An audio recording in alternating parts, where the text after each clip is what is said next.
O programa a seguir é livre para todos os públicos.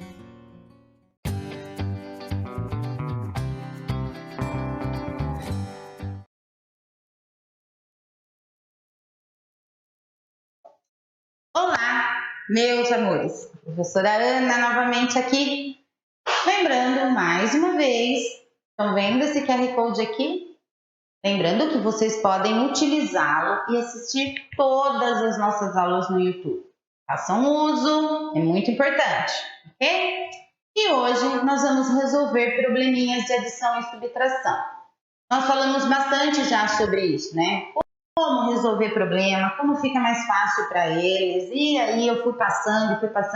Vamos ver o que o probleminha traz de informação. Lembram que a professora falou já isso várias vezes para vocês. Então, primeiro, a leitura do problema. Vamos ver o que esse probleminha trouxe de informação. Fica muito mais fácil de resolver. Vamos lá. Vou pegar uma canetinha aqui.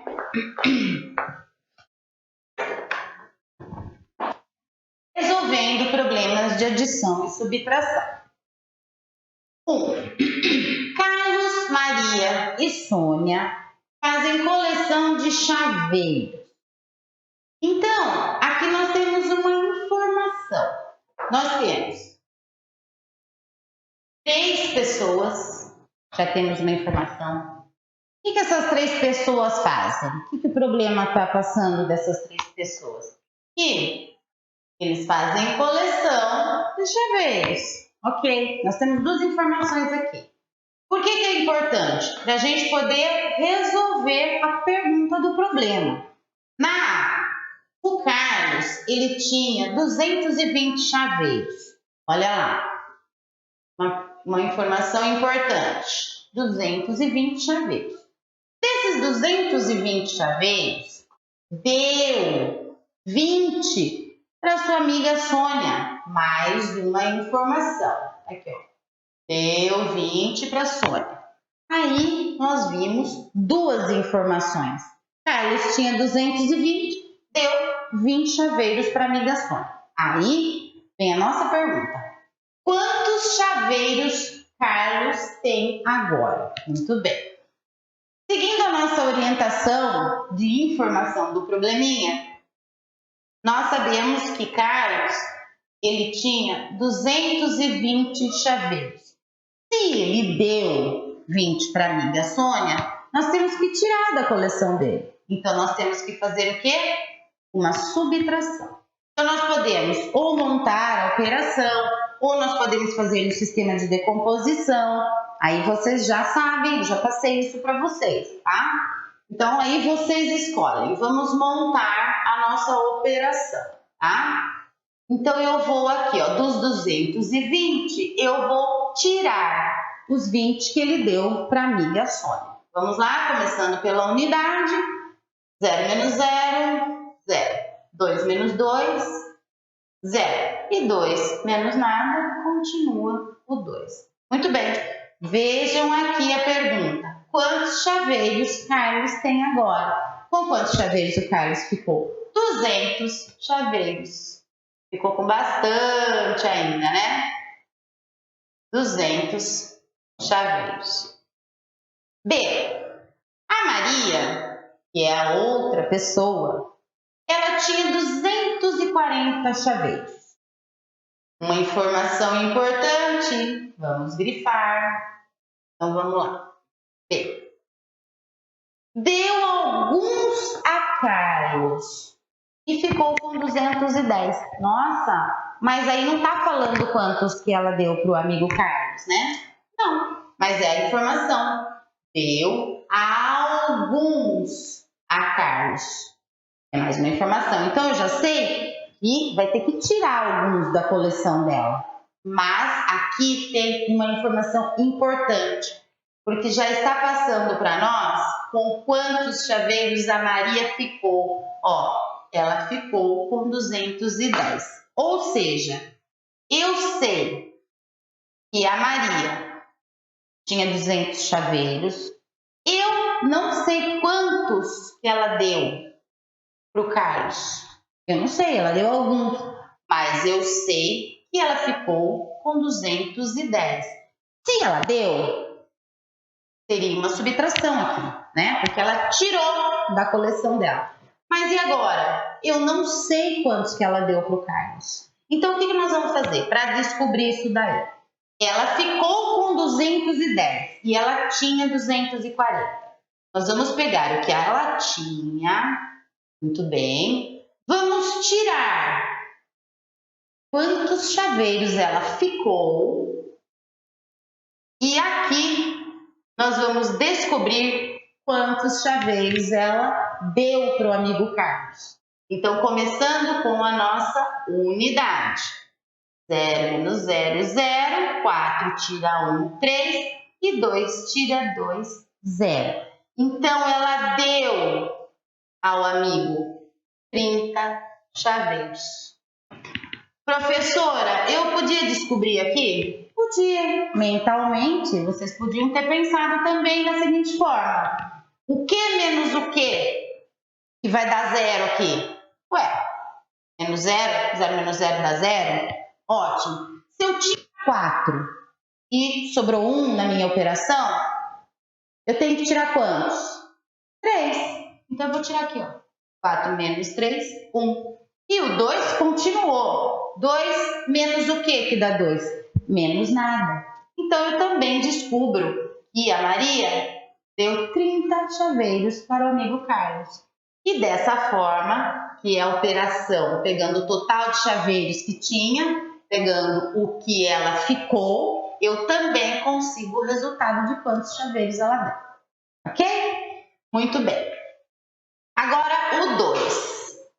Deixa eu tentar separar aqui a lousa para vocês. O 2. Vamos lá. Lúcia e Ana, duas pessoas, colecionam anéis. Então, nós temos aqui uma informação. Nós vamos falar de duas pessoas que colecionam anéis. Vamos parar. Ana, ela tinha 81 anéis. Nossa, ela tinha muito anel. É uma informação, tá? Ela tinha 81 anéis. Tá aqui. A primeira informação. Ganhou 6 anéis de pedrinhas vermelhas. Bom, se ela ganhou, ela vai colocar na coleção dela. Então, o que nós vamos fazer aqui? Uma adição. Por quê? Eu não posso tirar. Se ela ganhou, ela tem que juntar. O que é juntar? Vamos adicionar. Para ver com quantos anéis ela tem agora. Que é a pergunta do nosso probleminha. Quantos anéis ela tem agora? Então, se ela ganhou 6, nós temos que juntar. Nós vamos fazer uma adição. Olha, pessoal, esse cálculo aqui é um cálculo que nós falamos na aula passada, muito fácil, que dá para fazer mentalmente, ó. Pensando na unidade aqui, ó. Lembram disso? Pensando na unidade. O 6 mais o 1, eu tenho 7.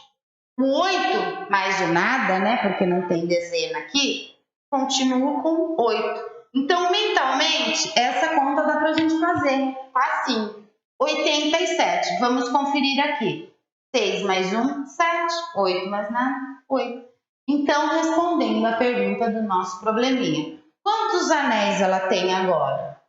87 anéis. Ela ficou. Estão vendo? Fácil. Vamos para o B. 2B.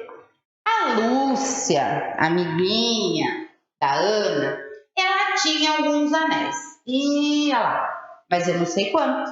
Tinha alguns anéis. O que aconteceu? Ela ganhou 5 anéis de Ana. Então, é uma informação. Do que ela já tinha, ela ganhou mais 5. Já colocou lá na coleçãozinha dela. E agora ela ficou com 105 anéis.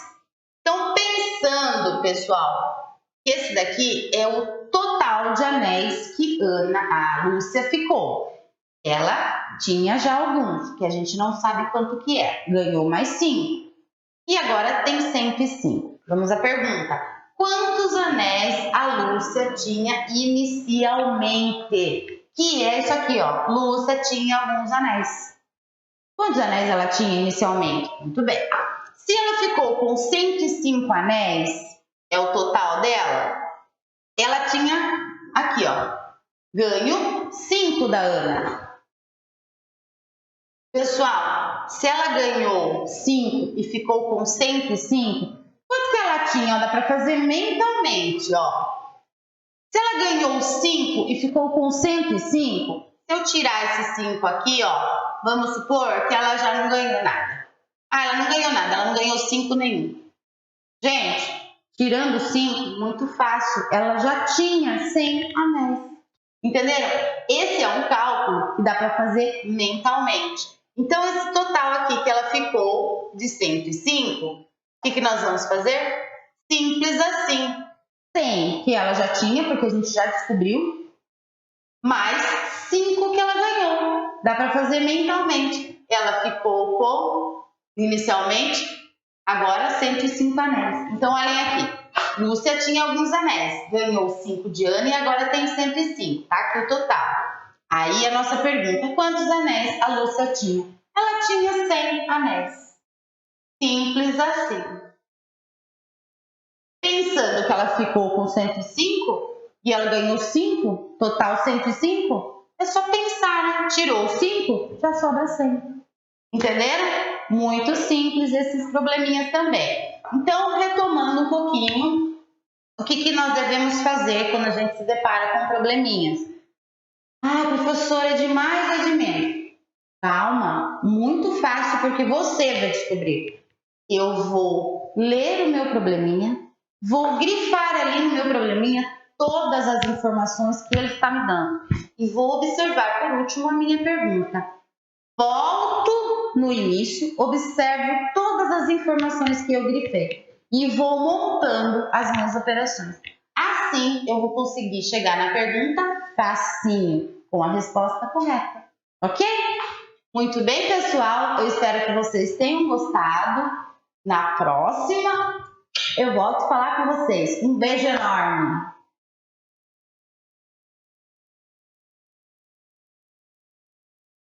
Olá, crianças do quarto ano, tudo bem com vocês? Eu sou o professor Alexandre Coa, hoje estou aqui para a aula de matemática do livro Aprender Sempre, volume 2, sequência didática 1, Frutas Brasileiras, aula 6, o plantio de pés de laranja. Vamos lá?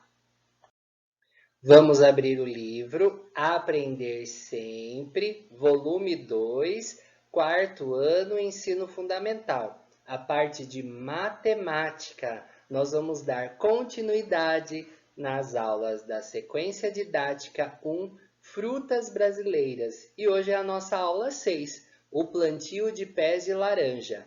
Então, são as páginas 92 e 93. Vamos lá? O que vamos aprender? Nesta aula, vamos aprender a medir e estimar comprimentos utilizando unidades de medida padronizadas e não padronizadas. Crianças, vocês já ouviram falar dessa palavra padronizadas? Vocês sabem o que é uma medida não padronizada? Então, antigamente e até hoje, né, as pessoas elas medem o tamanho de algum objeto, né, de algum móvel da casa com o pé, com a mão, com passos, né? Mas se uma outra pessoa for medir, né, aquele mesmo objeto, mas com a mão dela, não será a mesma quantidade, né? Então, as pessoas, né, os homens, viram a necessidade de se padronizar essas medidas, tá? Crianças, também, se a gente for plantar uma árvore, por exemplo, será que é importante a gente considerar a altura que a árvore pode chegar, se o local que a gente vai plantar uma árvore é um local adequado, se o espaço entre uma árvore e outra é suficiente, se existe alguma fiação, algum fio próximo que a árvore pode atingir e pegar, né? Então, em todas essas situações, a gente vai utilizar comprimentos, medidas padronizadas, tá bom? E um dos instrumentos de medida padronizadas que nós utilizamos é a fita métrica, tá? Então, se vocês tiverem uma fita métrica, peguem que a gente vai usar. Leitura do problema. Ana Júlia comentou com seus pais que quer plantar 2 pés de laranja no quintal. Ela descobriu que eles podem atingir até 8 metros de altura e devem ser plantados com um espaçamento de aproximadamente 4 metros um do outro. Então, crianças, olha só, o que está falando aqui no problema? Está falando que a Ana Júlia ela quer plantar 2 pés de laranja, né? E ela sabe, né? Ela descobriu que o pé de laranja ele pode chegar até 8 metros de altura, tá? Então ele pode chegar até 8 metros. Então a gente vai marcar aqui para a gente não esquecer desse dado aqui, ó. 8 metros de altura, que é a altura do pé de laranja, tá? E entre uma árvore e outra árvore, nesse espaço aqui, precisa ter aproximadamente 4 metros um do outro. Tá meio tortinho. 4 metros um do outro, tá bom? Então vamos lá, vamos para as atividades agora. Atividade número 1. O pai de Ana Júlia disse que seu passo mede cerca de 80 centímetros. Responda as questões. Letra A. O passo do pai de Ana Júlia é maior, menor ou igual a 1 metro de comprimento? Olha só, 1 metro. Quanto será que 1 metro tem de centímetros? A gente já conversou isso em algumas aulas anteriores, hein? Crianças, na fita métrica vocês conseguem ver, ó. Normalmente as fitas métricas elas tem 1,5 metro, que é 150 centímetros. Então, 1 metro ele vai chegar a 100. Então, 1 metro é 100 centímetros, ó. Então, olha só o tamanho, ó, de 100 centímetros. Olha só. Tudo isso aqui, ó, até chegar no número 1. Então, do 1 ao 100. Quando chega no 100, é 1 metro, tá? Então, olha só. Se o pai da Ana Júlia tem o passo que mede 80 centímetros, será que é maior, né? Menor ou igual ao metro? Olha só, então eu trouxe o desenho aqui de uma parte da fita métrica para mostrar para vocês. Olha só aqui, ó. Uma parte só, né? Porque ela começa do 1 e vai 1, 2, 3, 4, 5, 6 e assim vai 10, 20, 31, 32 e vai até daí chegou aqui no 81, ó. 80, 81, 82, ó. Então pense que o pai da Ana Júlia, ele mede, o passo dele mede 80 centímetros, que é aqui, tá? Então, 1 metro vai chegar até o 100. Então, o que será que é? O pai da Ana Júlia, ele tem um passo maior, menor ou igual a 1 metro? O passo do pai da Ana Júlia é menor que 1 metro. Por quê? Porque equivale a 100 centímetros, né? 1 metro equivale a 100 centímetros. E se ele tem 80 centímetros, então 80 é menor que 100, tá bom? Letra B. Quantos passos devem ser dados pelo pai de Ana Júlia para determinar o espaçamento entre os 2 pés de laranja a serem plantados? Então, olha só, crianças, a gente quer saber quantos passos do pai da Ana Júlia vai precisar para o espaçamento entre um pé de laranja e outro, né? Lembra que entre um pé de laranja e outro tem que ter quantos metros? 4 metros, né? Então, o espaçamento está em metros, né? E o pé do pai da Ana Júlia, a gente sabe que tinha quanto? 80 centímetros, né? Então, um está em centímetros, outro está em metro, né? Então, o que a gente precisa pensar? Os dois em centímetros, certo? Então, ó, 4 metros é quantos centímetros? Se 1 metro é 100 centímetros, então 4 vai ser 100 mais 100 mais 100 e mais 100. Que daí dá quanto? 400 centímetros, certo? Então, a gente vai somando os 80 centímetros, que é o tamanho do pé do pai da Ana Júlia, e a gente vai chegar até os 400 centímetros, tá bom? Então, vamos lá. 80 mais 80 é igual a 160. Então, ó, 2 passos deu 160, ainda não chegou nos 400, né? Então, vamos lá, continuando. 160 mais 80 é igual a 240. Ainda não chegou nos 400, né? Então, ó, ele deu 3 passos. Então, vamos lá. 240 mais 80 é igual a 320. Ainda não chegou nos 400, né? Vamos ver se vai passar. 320 mais 80 é igual a 400. Ó, deu certinho. Então, quantos passos o pai da Ana Júlia precisa dar para chegar no espaçamento entre os dois pés de laranja? Quantos passos? Olha só aqui, ó. 1, 2, 3, 4, 5, tá? Então, quantos passos devem ser dados pelo pai de Ana Júlia? Devem ser dados 5 passos. 5 passos de 80 centímetros cada correspondem a 400 centímetros, ou seja, 4 metros. Letra C. Com o auxílio de um colega, meça o comprimento do seu passo e compare-o com o pai de Ana Júlia. É maior, menor ou igual?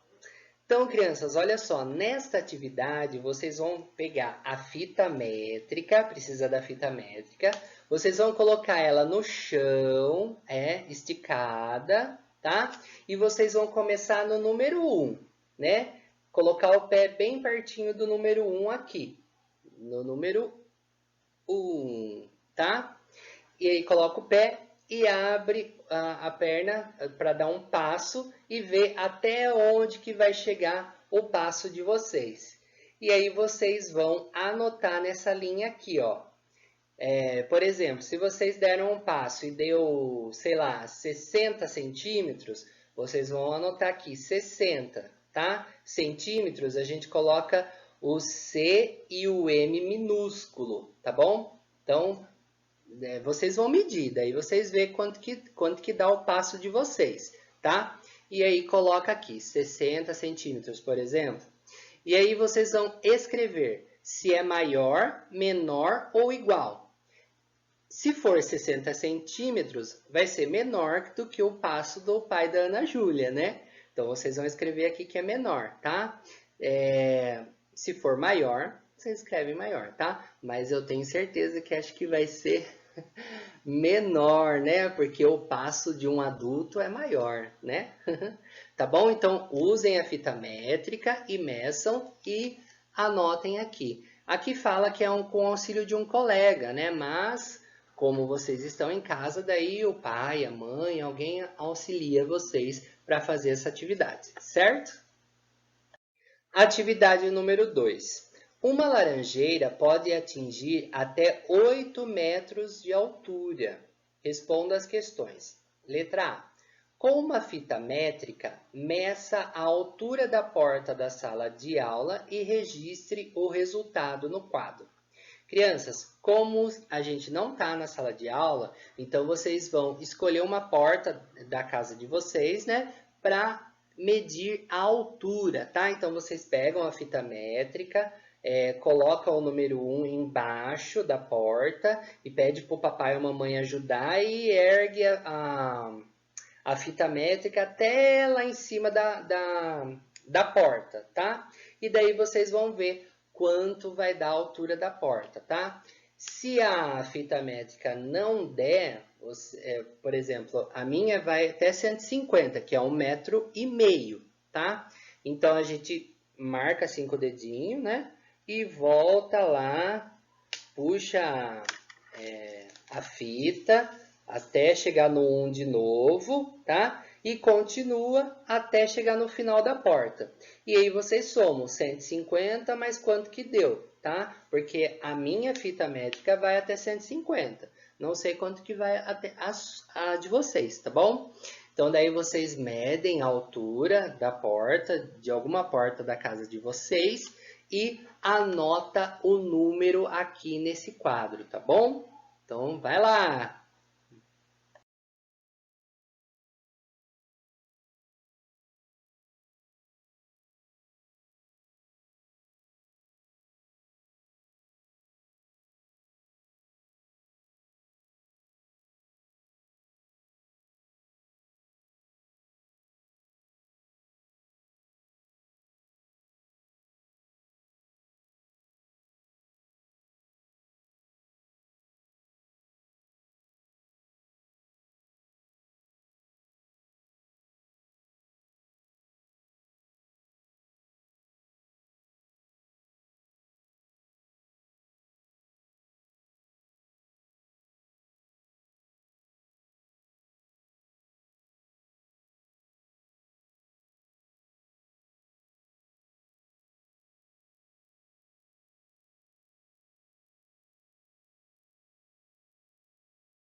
Letra B.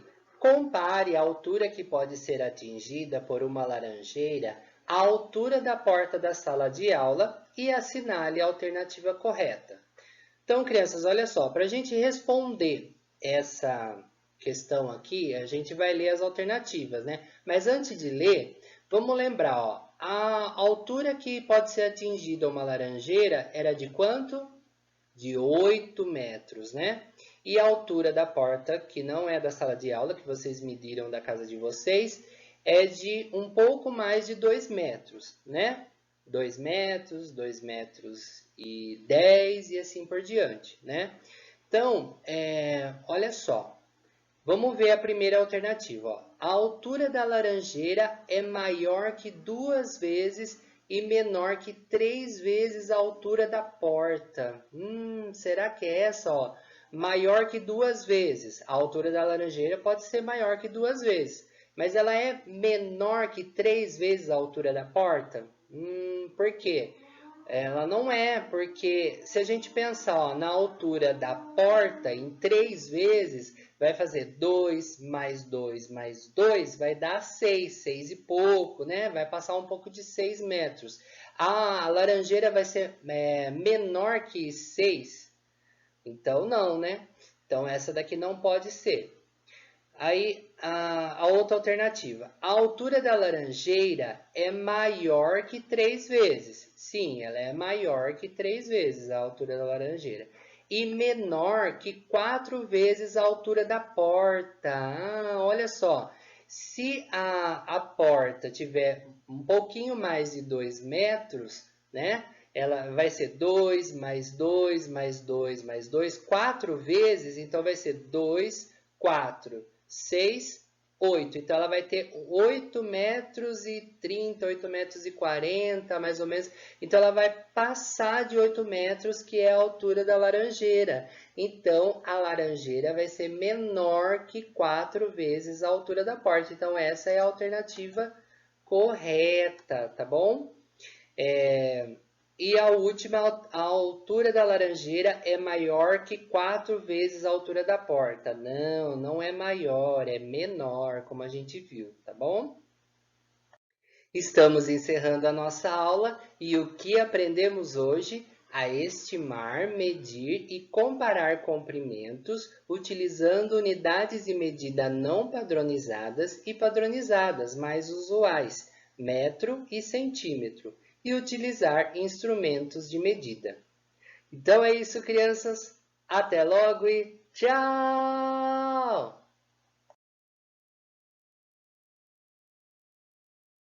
Olá, pessoal, tudo bem com vocês? Sejam bem-vindos para mais uma aula de matemática. Eu sou a professora Amanda e hoje nós estaremos juntos para mais um conteúdo nessa disciplina. Estão preparados? Então já deixa aí prontinho o seu lápis, o seu caderno, porque nós vamos fazer uma pausinha na nossa apostila e eu vou estar apresentando para vocês um conteúdo novo. Então, por isso, eu peço a atenção de todos. Você quer saber o que é? Tem quinto ano aí? Tem? Então, eu vou apresentar para vocês do quinto ano o nosso tema de hoje. Então, acompanha aí na minha tela, que eu vou estar compartilhando. E eu gostaria muito de saber se vocês já ouviram falar sobre retas e ângulos. Será que vocês já ouviram? Vamos iniciar então. Para isso eu preciso estar na tela para que a gente possa ir conversando junto, não é mesmo? E assim nós vamos dando a introdução, né, a um assunto tão importante. Para que a gente possa chegar na definição de ângulo, pessoal, primeiro eu vou mostrar para vocês o que é uma reta. Embora seja algo simples, né? A gente não presta muita atenção em questões de classificação dessa reta. Então, para ser uma reta, olha o que ela precisa ter.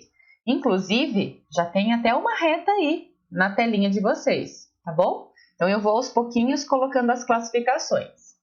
As retas são formadas por infinitos pontos, ou seja, elas podem ser infinitas e ilimitadas.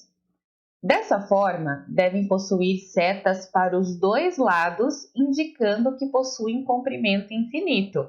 Por isso que a reta que aí está, ela tem essas duas setinhas, tanto para a direita quanto para a esquerda, porque uma reta ela é infinita.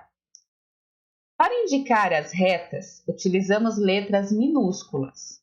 E para indicar pontos de reta, devemos utilizar letras maiúsculas. Então, essa minha reta, eu coloquei o nome dela de R. Vou pegar meu apontador aqui, tá vendo esse R bem pequenininho? É o nome que eu dei para minha reta. Então, quando eu vou dar nome a uma reta, eu utilizo letras minúsculas. Porém, pessoal, quando eu preciso identificar pontos, vamos supor que eu preciso colocar um ponto aqui nessa reta, e eu quero que vocês, meus alunos, identifiquem para mim o valor desse ponto, aonde esse ponto A está localizado. Para identificar ponto numa reta, eu utilizo letra maiúscula, ok? Vamos lá, vou ter que apagar essa partinha, senão não dá para enxergar. Então, vamos apagar esse A. Ótimo. É importante lembrar que as retas, elas não fazem curva. Lógico, né? Senão deixa de ser reta. Quando utilizadas na geometria plana, são chamadas de retas no plano. E quando as retas são utilizadas na geometria espacial, são chamadas de retas no espaço. Essa reta que aqui está é uma reta no plano. Eu trouxe um outro exemplo para vocês de uma reta R e já identifiquei aqui alguns pontos, ponto A e o ponto B. que faz parte desse exemplo que eu dei aqui acima para vocês. Então, agora que a gente sabe o que é uma reta, vamos em frente. Exemplos de reta. É importante informar, como visto na imagem abaixo, a imagem que eu vou colocar aí para vocês, que as retas elas podem estar dispostas no plano de forma variada. Então, nem sempre a reta ela vai aparecer na horizontal, como é o caso dessa que está aqui, tá? Tá vendo? Posso até definir como deitada, informalmente falando, tá? Ela nem sempre vai estar deitada, essa reta, que é a posição horizontal. Ela pode aparecer na vertical, que é em pé, ou ainda, pessoal, inclinada, tá? E essa inclinação nem sempre vai ser para esse lado, pode aparecer para o outro lado também. Quando a reta está inclinada, eu posso até dizer que ela está na diagonal, ok? Semirreta. Agora que a gente já entendeu o que é uma reta, existem as semirretas. E qual é a diferença de uma semirreta para uma reta? Olha aí a diferença na sua tela. Semirreta é a parte da reta que tem início, tem um ponto de origem, mas não tem fim. Então, essa é a diferença. Lembra que eu falei para vocês que uma reta, ela não tem um ponto inicial e ela também não tem um ponto final, né? Ela é infinita. Já a semirreta, ela tem um ponto de origem. Ela tem um ponto onde ela se inicia, porém, ela não tem fim.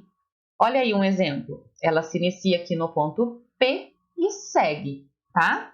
Mais um exemplo, que está inclinado, está na diagonal. Inicia-se no ponto V e continua para cima. Olha esse caso aqui, gente, que pode aparecer para vocês também.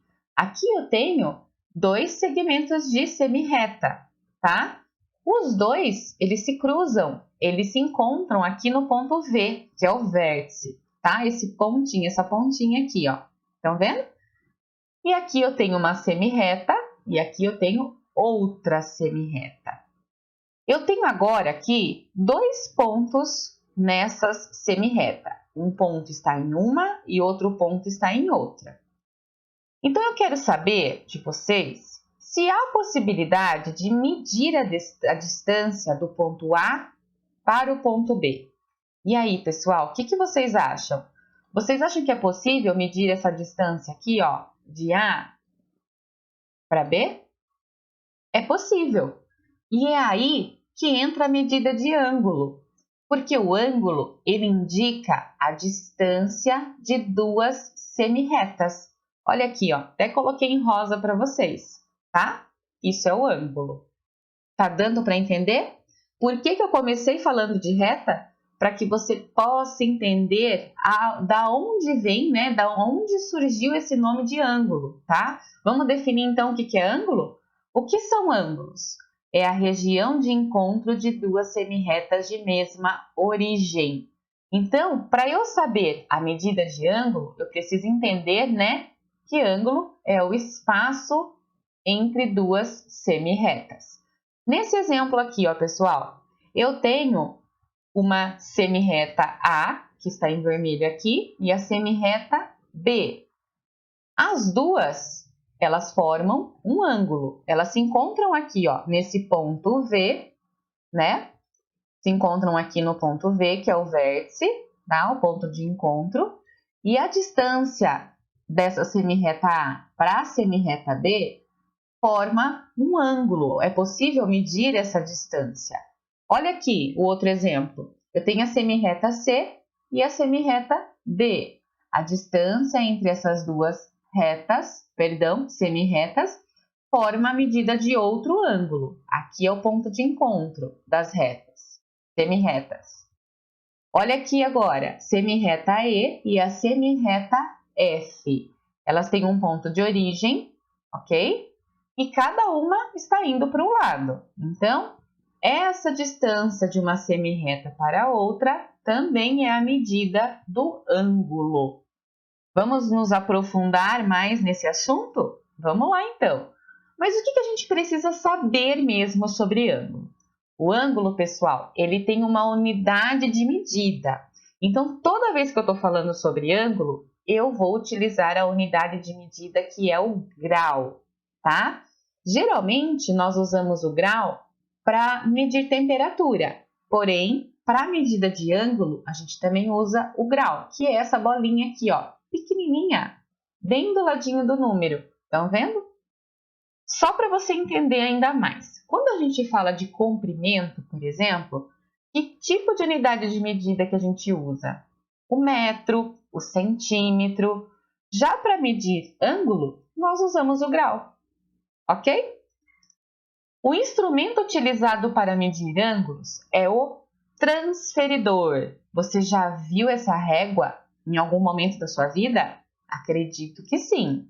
Então, essa régua aqui, pessoal, ela é utilizada para medir a distância entre duas semirretas, que é o ângulo, tá? Vamos em frente. Pensando um pouquinho sobre ângulos. Vamos lá, pensando junto então. Kiko é skatista. Vocês gostam de skate? Agora o skate está até na moda, né? Por conta da fadinha do skate, não é mesmo? Que trouxe a medalha de prata para o nosso Brasil. Então, gente, olha só. O Kiko ele é skatista e ele realiza giros com o seu skate. Observe. Então, o giro, o Kiko, ele faz manobras com o seu skate. Então, ele está aqui com o skate dele e ele vai fazer uma manobra girando, né? Fazendo uma volta completa.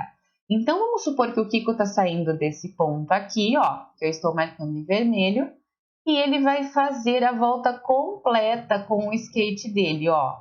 Ele vai girar tudo isso aqui até chegar no ponto inicial, tá? Então, para a gente começar a entender um pouquinho sobre medidas de ângulo, vou começar com esse exemplo, tá?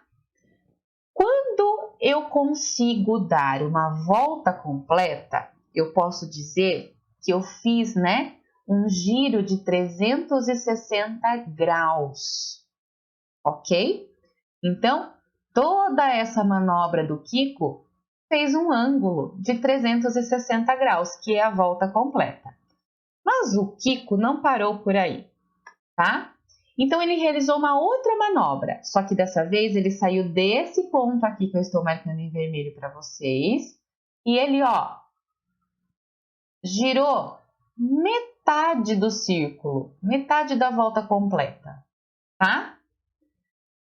Essa volta que o Kiko fez aqui, né, em metade da volta completa, também forma um ângulo, que é o ângulo de 180 graus. Por quê, pessoal? 180 é metade de 360. Então, se eu vier aqui e partir, digamos assim, esse círculo ao meio, eu vou ter a medida de 180, metade de 360. 360 dividido em duas partes vai dar 180. Então, nessa manobra, o Kiko deu um giro de 180 graus. Mas ele não parou por aí, não. Olha lá. O que ele fez? Ele saiu agora desse pontinho que está aqui e deu metade da metade do giro. Olha o que ele andou aqui, ó, com o skate dele. Bem pouquinho agora, né? Então, eu posso dizer que o Kiko fez uma manobra de 90 graus, que é a metade da metade, tá? Então, aqui, pessoal, cada um desses giros aqui está formando um ângulo diferente. Tá dando para perceber? Então, eu quero que vocês se atentem muito a isso, que 360 é a volta completa, 180 é a metade de 360 e 90 é a metade de 180. É como se eu viesse aqui, ó, aqui eu já sei que eu tenho 180, não é? A metade. Se eu vier e dividir esse círculo meu em 4 partes, cada uma dessas partes que aqui estão medindo 90 graus, ok? Sempre metade da metade. Olha um exemplo bem legal aí que eu utilizei. Essa foto eu peguei da internet, é claro, e é a porta de uma sala de aula. Então, vejam só. A professora fez o desenho aqui de um transferidor. Ela fez as medidas, né, do grau aqui E as crianças estão estudando essa medida de ângulo utilizando a porta.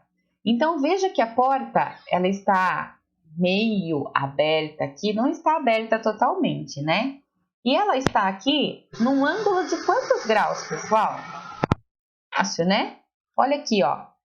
Tá vendo? Qual é o ângulo da abertura dessa porta? 40 graus. Ó, ela está numa abertura de 40 graus. Estão vendo aí? Vocês conseguem observar aí na casa de vocês, né? A abertura da porta, de repente, do seu quarto, da sala, onde você está assistindo, qual é a medida dessa abertura? Digamos que a porta é uma semi-reta e aqui, ó, vamos fazer aqui em cima. Vamos supor assim, ó, que aqui eu tenho a parede, tá? E a minha porta, ela está fechada aqui.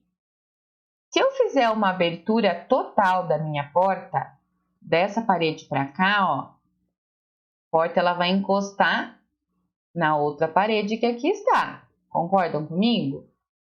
Qual é a medida desse ângulo aqui, pessoal? Vocês conseguem me dizer qual é a medida?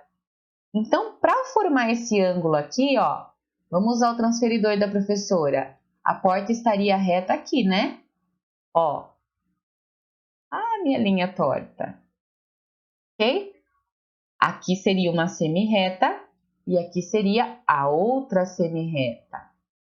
A distância de uma semi-reta para outra, aqui, eu teria, nesse ponto, um ângulo de 90 graus. 90 graus, tá? Olha um outro exemplo que eu vou dar para vocês. Vamos ver. Aqui atrás da professora tem um quadro. Vocês estão vendo? Deixa eu mostrar para vocês aqui, ó. Estão vendo aqui? Eu tenho uma lousa aqui atrás, tá? Vamos supor que, deixa eu tentar mostrar aqui para vocês, que eu tenho um ponto que começa o início dele bem aqui, ó. Estão vendo aqui em vermelho? Que eu fiz um pontinho aqui. Esse vai ser o meu ponto P. Agora, pessoal, imaginem que... Acho que eu tenho que pôr ao contrário aí para vocês, né? Vamos ver se vai sair legal no vídeo. Ponto P, tá? Tem um ponto P aqui. Imaginem que aqui eu tenho uma semi-reta e aqui eu tenho outra semi-reta. Vocês estão vendo? A medida dessa semi-reta para essa distância aqui, ó, está formando um ângulo de 90 graus, tá? Aí na tela de vocês acho que vai sair ao contrário, mas está medindo um ângulo de 90 graus. Então vejam como é interessante. A medida de ângulo, ela pode ser observada no nosso dia a dia também, tá? Se você observar a parede da sua casa, o encontro, né, de uma parede com outra tem que formar um ângulo de 90 graus. Por isso é tão importante esse estudo de ângulo, porque se algo está fora do ângulo, corre o risco até de desmoronar se a gente for pensar em construção, não é mesmo? Então, por isso, é importante saber sobre ângulos. Então, vamos voltar lá, né? Aí. Agora, pessoal, nós vamos classificar esses ângulos, tá? A gente já deu uma introdução, já conversamos um pouquinho, agora vamos classificar cada um desses ângulos. Já sabemos que classificamos os ângulos de acordo com a medida da abertura de duas semi-retas. Vamos classificar os ângulos com a ajuda do Pac-Man. Vocês sabem o que é Pac-Man? Lembraram? Isso mesmo, tem um jogo muito antigo até, né? Do Pac-Man. E eu vou utilizar a abertura da boquinha do Pac-Man aqui, ó, para que vocês memorizem, né? Aprendam a classificação correta dos ângulos. Vamos lá, então? Eu trouxe um círculo para vocês. Vamos retomar para ver se vocês estão entendendo. Vá anotando tudo aí no seu caderno, tá? Quando eu tenho um círculo completo, se eu estou falando de ângulo, vier aqui fazer isso aqui, ó. Tem um ponto inicial, estão vendo aqui em cima da prof, né? E der uma volta completa nesse círculo, eu, na verdade, percorri um ângulo aí de 360 graus. Até aí tudo bem? Agora, se eu vier aqui fazer um corte nesse círculo, e, no caso, estou me referindo a essa parte aqui, ó, tá? Só a metade do círculo. Qual é o ângulo que forma essa metade do círculo aqui, pessoal? Um ângulo de 180 graus. Só que agora, olha o que eu vou fazer. Eu vou cortar uma das partes aqui, ó, desse 180, eu vou cortar ao meio. Então, agora, desse lado, vou até mudar a cor para vocês visualizarem bem aqui, ó. Desse lado aqui, e desse lado aqui também, agora eu tenho um ângulo de 90 graus. Então, vamos lembrar, 360 é o ângulo inteiro. 180 é metade e 90 é metade de 180, tá? Agora, utilizando o Pac-Man. Olha lá, quando eu tenho um ângulo de 180 graus, olha como é que tá a boca do Pac-Man aí, né? Bem aberta. Esse ângulo de 180 graus, eu posso classificar ele como ângulo raso. Tá vendo que as duas semirretas formam aí, no caso, uma reta na horizontal? Estão vendo aqui a boca do Pac-Man? Quando está assim, pessoal, é 180 graus. Sendo um ângulo de 180 graus, ele pode ser classificado como ângulo raso. Olha o próximo exemplo, tá? É um ângulo de 90 graus. Lembra do transferidor? Lembra que 90 é a metade da volta completa? Então, 90 graus, olha a boquinha do Pac-Man. A distância dessa semirreta para essa é 90 graus.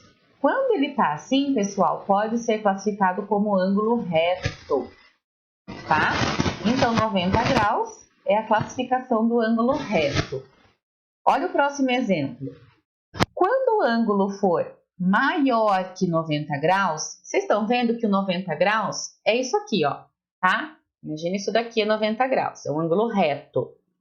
Se ele estiver aberto um pouquinho mais para cá, uma abertura maior que 90 graus, eu posso classificar esse ângulo como obtuso.